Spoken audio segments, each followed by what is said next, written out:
GM.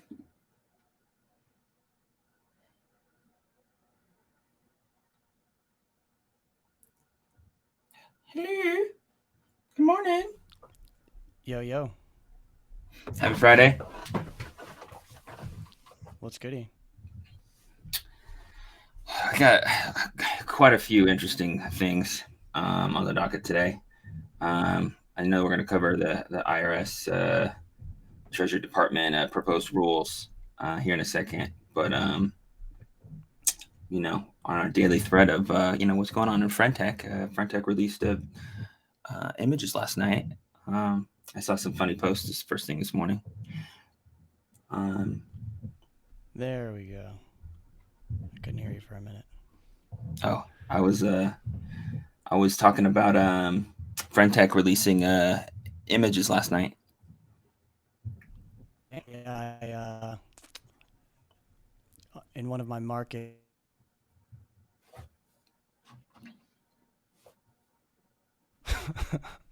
one of our um, faithful creators donned us with new images.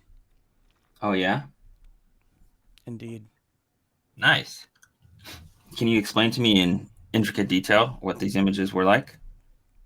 I can't because that would be violating the trust that Oh, good man, uh, good man. You passed the test. our key distributor has given to us. Passed the test. Happy to share our index with you though. Yeah, I made a funny meme that I posted this morning. I spent a lot of time on that bad boy. Barely looked over at Twitter, but I would love to see it. Yeah. I felt I got that inspiration last night to make some memes. Anyways, yeah, take a look when you get a chance. I think it's funny. All right. Enough about Frentech. Let's go into the U.S. Treasury Department and IRS guidance proposed rules.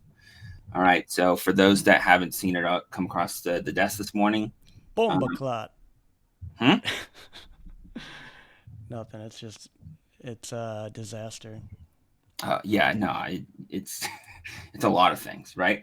So originally the rules are part of the Infrastructure Investment and Jobs Act, which was passed, I don't know, a few years ago, and included like more reporting around digital asset and crypto transactions, right? So they're coming around full circle. This proposed new rule set would require a new type of form called 1099 DA. You've probably seen the 1099 divs, the 10 is 1099, 1098, 1090, the MISCs, the interest ones. There's quite a few for different types of income and gains that you have with your brokerage accounts. But um, it would be a notification that a platform will provide you to help you help guide what types of taxes that you owe.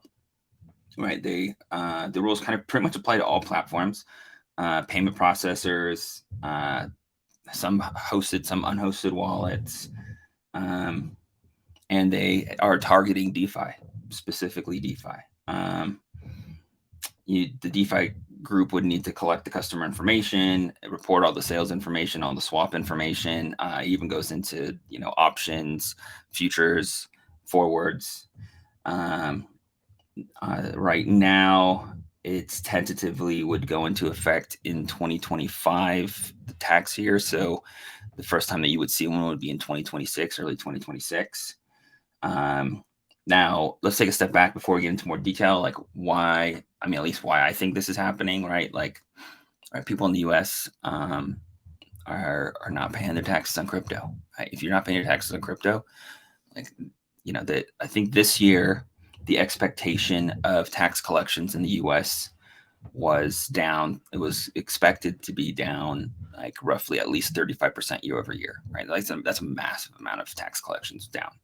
I'm assuming that it probably fell closer to like 50%, right? And obviously 2021 was a large capital gains year with the market, not so much in 2022. So that plays into some of that. But then also, I think a lot of people just, didn't pay their taxes. And that's why they wanted to hire, like, what was it, like something crazy, like 80,000 people that that Biden Yeah, had it was had over 80K. yeah, it was like had set aside hiring 80,000 IRS agents, which got shot down with the raising the debt ceiling. So Republicans had that pulled back. However, so I think that there's a lack of specialization. Right, IRS agents don't really know how to track Bitcoin or crypto transactions in general, and then be like, no one's paying for them, right? And so this would not only adhere to U.S. broker dealers, it would apply to foreign broker dealers that um, would provide their services to U.S. users, or could potentially provide their services to U.S. users. Arkham's happy So, to help. huh? Always happy to help. I said Arkham's happy to help. To be honest with you, that would make sense. Well, the fact that you have to KYC is one thing. Like it'd be one thing if you could put in your wallet address and it forms a 1099 that is not specific to an individual, right? Yeah. And so that the IRS could more so be like, provide the accounts that you own, and then if you took any sort of like withdrawals from those accounts, then that would help legitimize those accounts. But then you would be able to like plug it into one platform that has integrated to like Aave and Uniswap and all this stuff, similar to how it's already kind of done. I was gonna say that like we kind of already do that, you know, especially if you. I know for me, like I for like payroll purposes, I use the same exchange account and the same like hot wallet to like transfer funds between, so that, and you know, every year I usually update that and use two new ones, but I keep those the same so that way reporting is super easy for me, and you know, I'm not mixing money or trading from those wallets, and yeah, kind of minimized the amount of transactions and addresses that I'm using for my ins and outs. Yeah, I mean, like most like major services like the Sushi Swap, Uniswaps, the Aves, like if you are performing your taxes, then they don't necessarily provide the KYC. They don't necessarily provide the information to the IRS, but they do provide tax accounting based on your tax basis, capital gains, if it's short term, long term income, stuff like that, right? So they do the classification for you, and then you submit that to the IRS as uh, an added component to your investments, right? When you do your taxes. Now, the one thing about the 1099, 1098 forms is that they provide them to the IRS, right? So like if you don't put them on your taxes, and the IRS immediately knows that you're underpaying your taxes, right? And so that would require the KYC elements. You'd have to put in like your socials. You'd have to put in your EINs if it's a U.S. Company. I mean, look, it's not a it's not a huge secret that the way that U.S. approaches a lot of regulation, Europe as well, is that they come in really hard and strong with a proposal, right? Because when they back off of it and when it ultimately gets implemented, isn't the worst case scenario, right? Like it wasn't as bad as it used to be, right? So like in a compromise negotiation, you come in with like stringent demands that aren't really going to be fulfilled. But then when you meet a middle ground compromise, you can be like, well, I gave some leeway based on what I originally wanted. So, I mean, I think that's what the approach is here. It's open for comments. I'm sure there's going to be so many, VC-led comments that come in here. Textbook negotiation tactics. Yeah, exactly. Right. Like, they're just doing the dance, right? It's just starting the tango. So, look, I mean, yeah, like like the Uniswaps would have to KYC, like wallet providers would have to KYC, like so your MetaMasks, like yeah, any sort of like smart contract protocols that could be upgraded via like individuals. That's not like 100% like compound, like decentralized, would have to do this kind of reporting and collect for KYC. So I mean, regardless of what ultimately gets implemented for, there's about a year and a half ish to prepare. then it would be a year of data collection in 2025, and then ultimately providing these 1099 DAs for individuals in the 2026 year. I don't think it'll be implemented in its current form. I think that it's more likely that they make you pay for some sort of service provider that does this, and maybe everyone that's in crypto does something similar. Like if you're already using TurboTax, then most people in the world, are not doing their taxes individually. They're paying for a software provider. There's just going to be another software provider that can provide this for you.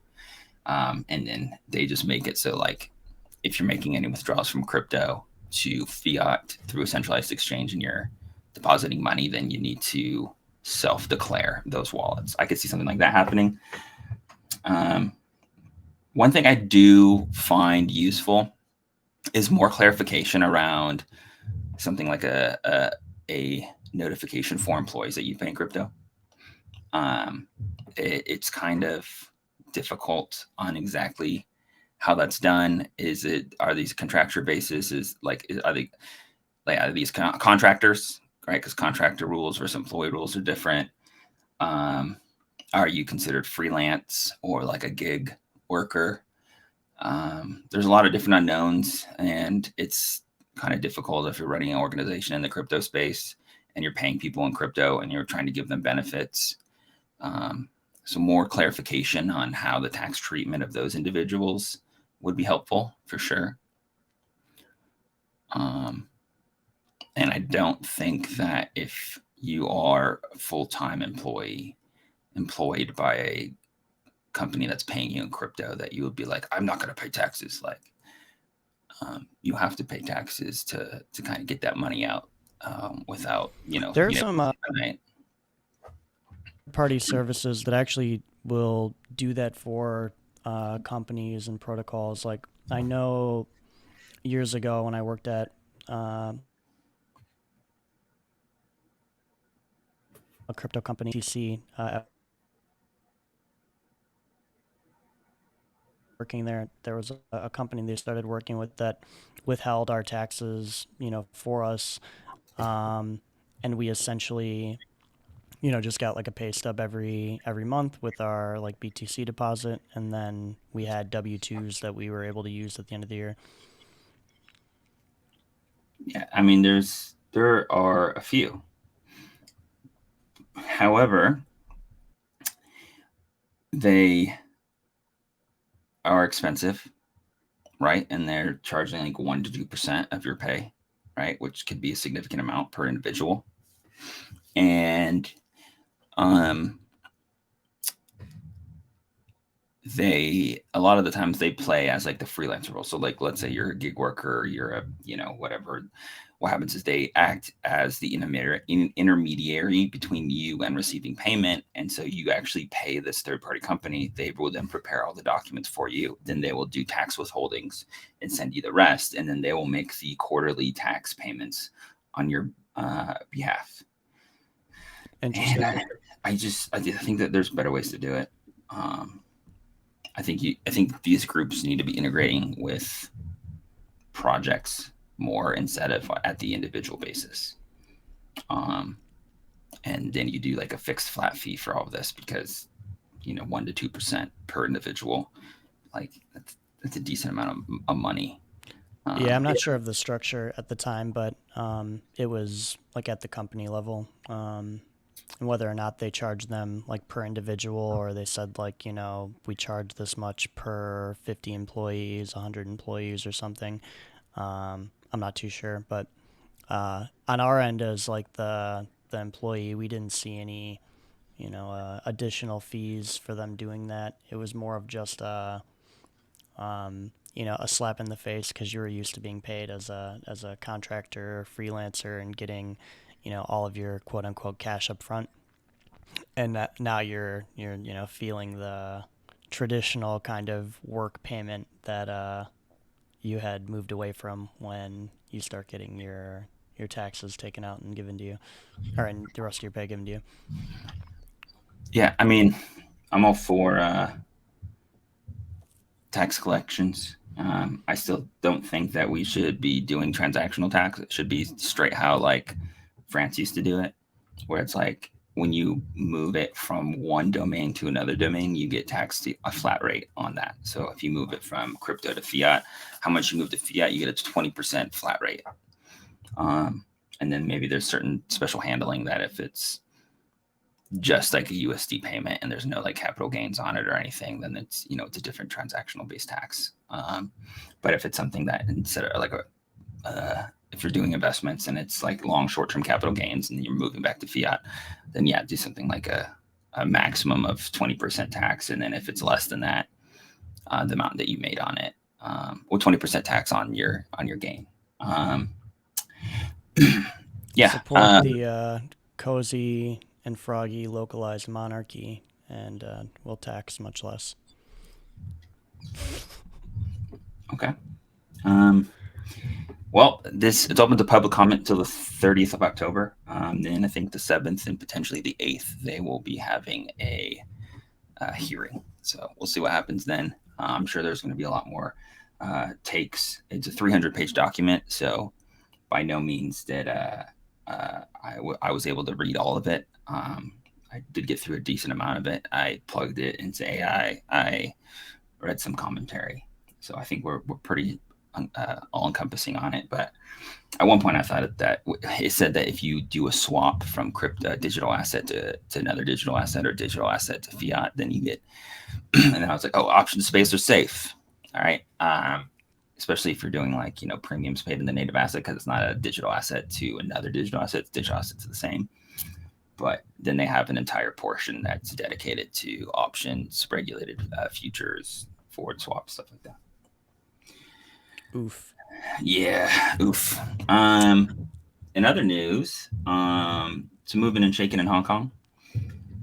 They're going to be doing some more meetings here in, I think, the next month on securitized, either STO, securitized token offerings, or just like securities that are then kind of settled on the blockchain. They had a green bond back in February. They did like 100 million in volume. And then they're going to start focusing on that more for like securities token offerings, which I think STOs instead of an IPO makes sense to me. It's a different funding mechanism. Or I mean, a lot of times it's like for like. You just do it on the blockchain instead of through a traditional registrar. If you remember Overstock, right? Overstock did this a long time ago, where you had the option to receive your shares on the blockchain or through the normal registrar. And that's when I worked in TradeFi, and I thought that was all super interesting, even though like we didn't even, as a broker dealer, we didn't even allow you to take that option. We said we wouldn't support it. But still, you could do if you wanted us to handle that corporate action for you, we wouldn't do it. But if you wanted to handle it yourself, then you could take that option. I don't think like anyone chose the option at the time, but it was still interesting nonetheless. Raven was ahead of its time. Do you remember Raven? I remember Raven Coin. Yeah, Raven was a blockchain for STOs. Really? Mm-hmm. Yeah, I might. But it was like a proof of work chain. Yep. Yeah, launched by what's his name? He's up north in what, like Rhode Island or Massachusetts or something, wherever all the libertarians are. Old school Bitcoiner.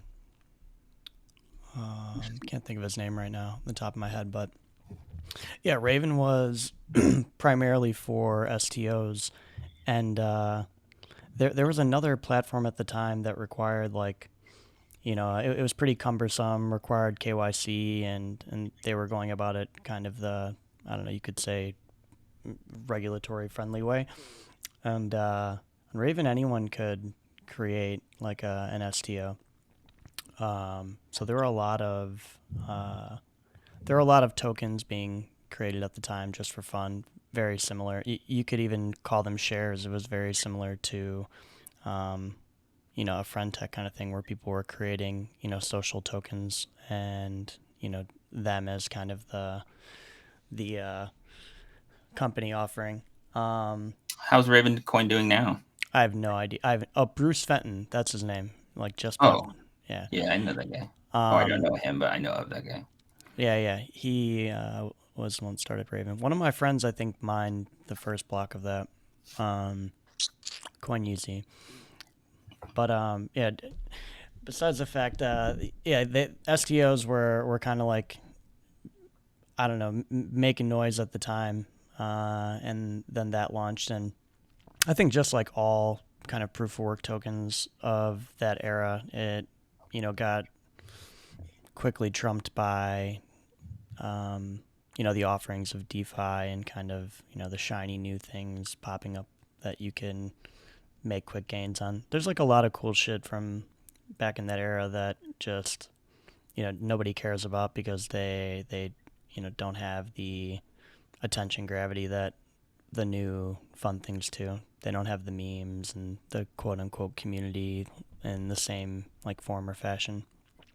Like Decred is one I talk about a lot because they probably have like the most, I don't know if I'd say robust, but like uh, successful or functioning on-chain like governance system, and they've been doing like a hybrid proof of work, proof of stake thing for a really long time. I remember like interviewing what I think Marco. He's not with them anymore, but he was one of the old like core devs, maybe like 4 or 5 years ago. Um, yeah, they've been around like forever. And Dash, we talked about that I think on the last stream. Like people were um, putting weed patents on Dash to try to uh, register these different strains before Monsanto could. So like little things like that, I think are always cool. But yeah, Raven was STOs at the time. All right. To close up on Hong Kong, Stable coins. nah, that's Singapore. Oh, Singapore. On Hong Kong, Hashkey is the first to kind of receive the license under the new regime. There's planning to get 1 million users by year end, and 10 million users by 2025, and they already have like 5 partnerships with different brokerages in Hong Kong. We'll see how that plays out. 1 million users by year end is a decent undertaking. So Yeah. Are they and then undershooting? Are they overshooting? I don't know. Probably, yeah. You can get them. How many people live in Hong Kong? Is a user just a new wallet? Well, it's only Bitcoin and Ethereum. It's centralized exchange, so you need to like KYC. But Hong Kong only has 7.4 million people, so Ain't happening. uh, don't know if 1 million and 10 million is Ain't quite right. happening.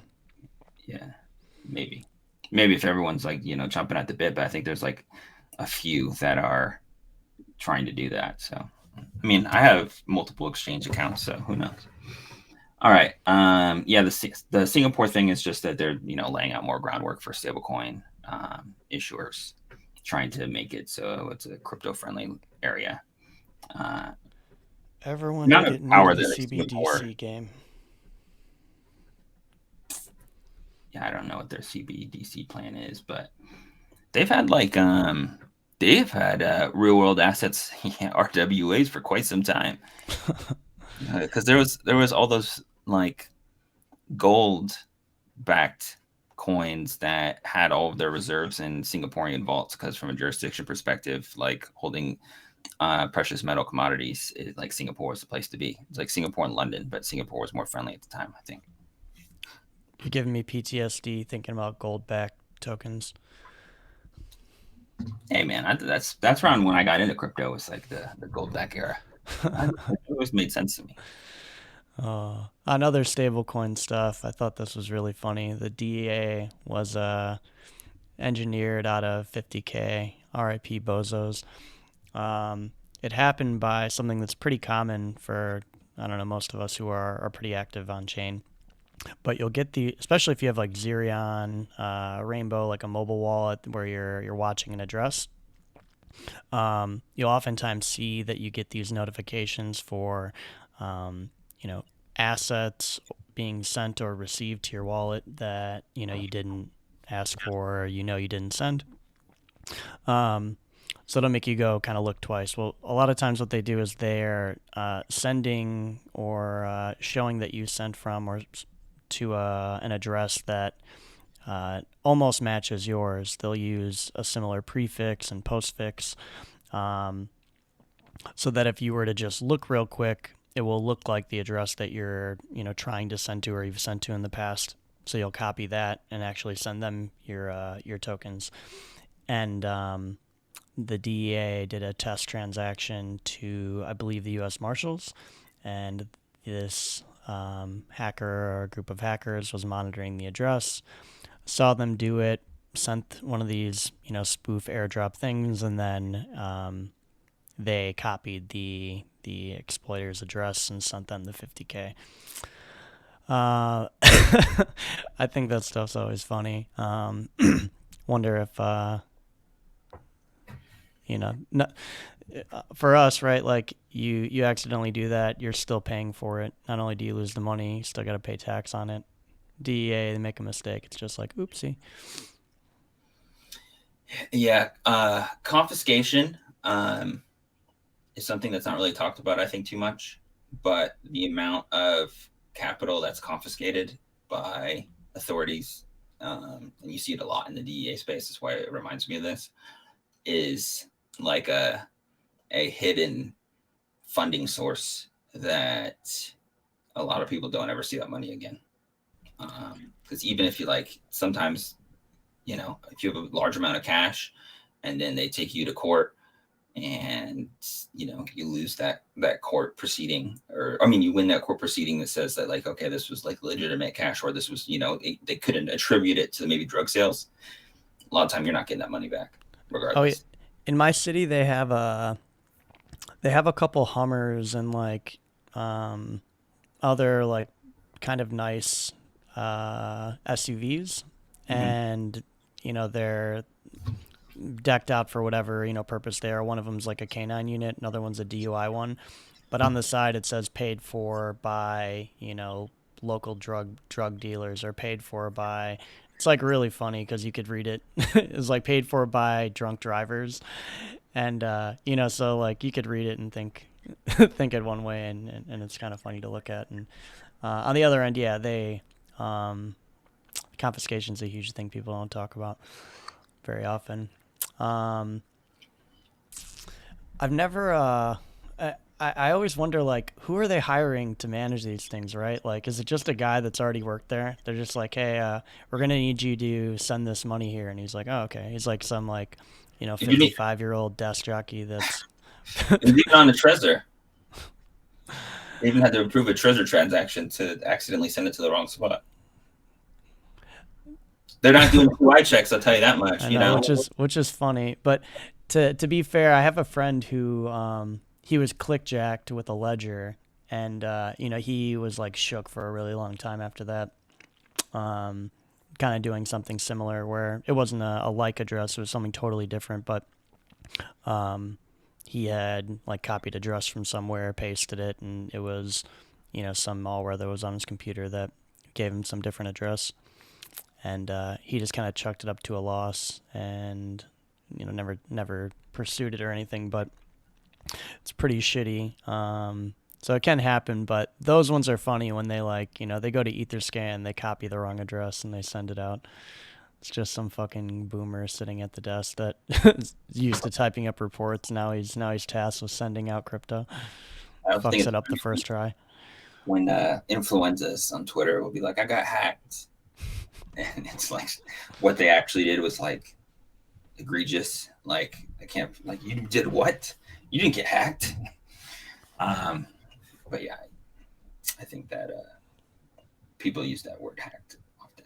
But yeah, it's this guy. I wouldn't say that the DEA got hacked per se. They had poor internal controls. I think of it more of being engineered. Yeah. Let's see, other security related stuff. I didn't see too many people talking about this yesterday. I know Nomad had mentioned it, but There was a cybersecurity incident at Kroll, which led to the compromise of a bunch of customer data from FTX and BlockFi. It was actually pretty sensitive information, like your name, your address, your account balance, Ledger um, 2.0. your email. Yeah, Ledger 2.0. And a lot of companies use Kroll, so I wouldn't be surprised if we hear What is Kroll? uh, they're like third party. Uh, Authentication, kind of. Like, what? do they like check this? Is that like a KYC service or Their something? collection service, yeah. Oh, collection. Interesting. Um, so yeah, there's that. I would bet there's a pretty Increase in wrench attacks. yeah. I think that like you're definitely going to hear more companies come out and say that they've had data that's been affected, and we're going to see more attacks like this. Um, let's see other security related stuff. Magnate Finance. You know, I had heard of them, but I didn't check them out yet. Thank God I didn't. I probably wouldn't have lent any money anyway. But rug pull for 6.4 mil on base. Base hasn't been. It seems like it hasn't been too much of a landmine field after the first like few days. So this one was kind of stood out. I know you already talked about the Frentech stuff while I had you muted, but that one was pretty cool. Pepe drama. Before we get into paper drama, I want to touch base on the magnate thing real All quick. right, do it. So I was talking with some Trade5 friends not too long ago, and what's stopping us from making a roll up where there is a stringent policy on moving capital out of the roll up, right? So everyone can move in, everyone can deploy smart contracts on it, everyone can, do the typical degen stuff on. Now, we control when capital moves off of the chain, or we have either maybe some sort of validator or a group of validators that can freeze smart contracts, right? So if like it's been There's known, some network like this. is there? Yeah, I forgot what it was, but when like L2 season was happening, there was one that where there was like a challenge period where your funds were kind of locked on the chain, and yeah, I'm trying to think of which one it was. Um, and like, what do you do as a, I guess as a protocol? Are you're not going to partner with any other bridges, or you're going to have them adhere to some type of security policy for withdrawals? Yeah, you just enforce a 1 week withdrawal policy, and there will be a challenge period, and you can insure the whole fucking thing.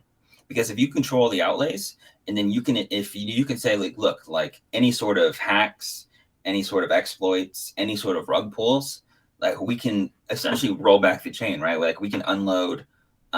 We have, there's a group of, some sort of decentralized validators that can essentially force transactions on chain if they reach consensus. And so that, you obviously you only want to use that for circumstances in which someone loses money because they did something stupid or there's a rug pull or whatever. But then you can put insurance on that chain too, right? Like Still dangerous, like that. that's Whole the biggest thing chain that's preventing like insurance from coming on chain, right? Like, yeah, because they know that there's a central point of control, and like that kind of defeats the purpose of like having a distributed network that you're running applications on. yeah, but I think there'd be a decent uptake. I think Sure, if there'd you're be like, tons of like VCs and institutions that'd love to deploy capital there, but like yeah, why would you would create a thing for Wall Street versus creating a thing for the people that want to use crypto as crypto. well, I mean, I was part of that. I lost 6 figures in the multi-chain, and I wish I could roll that back. And you know what I mean? Like, I think that there's a decent amount of people that like for rug pulls and stuff like that would take part. I don't think that people are like, damn, that was a good rug pull, haha. No, of course not. I mean, everyone wishes that like a rug pull didn't happen, but like the multi-chain one is unique because it's a bridge where they kind of cemented and seated themselves as, It was the only bridge, yeah. yeah, as like the issuer and controller of the flow of, of funds coming in and off. Um, but for all the other ones, I think like most, like a regular rug pull that you get, like some shit coin or some fucking farm that you lose money on. I think most people understand that like you're you're betting on a Ponzi and there's a high risk that you're gonna get rug pulled, but it's the chance that they're going to make money that they do it. So I don't think anyone's really surprised when they get shit on when they're rolling around in piles of shit. It's more the stuff like multi-chain that are the outliers where you're like, fuck, I wish like there was something in place. Um, Okay, now we can move on to PayPay though. So so price so okay, so there's a few things that are I saw. I saw that the multi-sig changed from like a something of six or a six of eight or something to a Six of two. eight to a two, yeah. So that was one major thing that happened right before they started moving capital exchanges, and the founder was doxxed. And that was done by whoever the guy from Not Larva Labs is. Pauly. But is Dijen Harambe the founder? I thought just part of the team. I don't know. I said the founder. Said he was a landscape photographer. I saw four different pictures. He had two or three Yeah, I different saw it all too. Twitter. Just Pauly's, you know, he is an attention whore. So even though he most likely doxed like Dijen Harambe, Z, um, and he has links to being part of the team, I don't know if he is like the creator, of Pepe or the founder Mhm. of Pepe. But he did buy a purple Lambo worth 800 grand. That is true. Yes. I promise I will never buy property in Australia. I know. It's like, I don't know. We had some of our friends that went out and bought like really nice cars and Porsches and stuff back in the day. But I just bought myself a medium sized house like we had all planned to do. I just paid off all my stuff. Yeah. It's just, that's a smart thing to do. Yeah, and now I live comfily in pajamas. Yeah, but now is this Pepe guy gonna he's got a Lambo, but he's gonna have to go back to doing his day job? I don't know. Well, in one of the descriptions I read, it was funny. It was like he doesn't have an address, maybe, because he was just like he just drives around the U.S. doing photography and stuff. Um, Lives at his parents. yeah, so like, is the Lambo at his parents' house? Yeah, many such Um, cases. many such cases. Um, it's always funny, like when like I guess kind of the spectrum of people who are involved when you see like a docs like that. I don't know. I don't know any other way to go about it or to say it. But yeah, I mean, we take more and more calls with our faces. It makes me be hesitant to do that. You know, just I yeah, people that dox when for like stupid reasons, right? I I have no respect for them. Yeah, not not something I'm very I'm a Web three fan of them. of. Yeah, Not very Web Plus of them. yeah, Weed Plus. Yeah. Not very Web Plus Ultra. All right. What else is going on? Anything else going on? I feel like there's Nah, something else happening that. the Jerome call this morning was just like, look, that things are still hotter than we want them to be. Um, I mean, it was a nothing burger, really. It was Yeah, yeah. nothing really big. Didn't come down that much. The prediction markets of a rate hike in September is still 20%. So Have you heard about the new Coinblocks model? no. It's a new metric. I had the Glassnodes and Arc put together Okay. to. Yeah, you should look into it. Metrics include market value to realized value. It's the product of number of Bitcoin and the number of blocks produced during the period in which the Bitcoin remained unmoved. Oh, I thought it was like a way to gauge the value of like a protocol. No, no. I laughed at first when I saw it because I immediately thought of like Willy Woo and Hmm. and you know his old rainbow, but yeah. So I just thought like, oh great, another new metric that Bitcoiners can try and Yeah. like draw Bitcoin a chart that only goes 150 by up. 2025. But this is actually it actually looks kind of cool. I'm gonna dig into it a bit more, see We should how we it should lines up. definitely make up like fake ways to value something and then just make like five of them and pick like a bunch of different price targets. And then hopefully next year one of those five hits, and then we could be like, look at our model works 100%. Look how smart we are.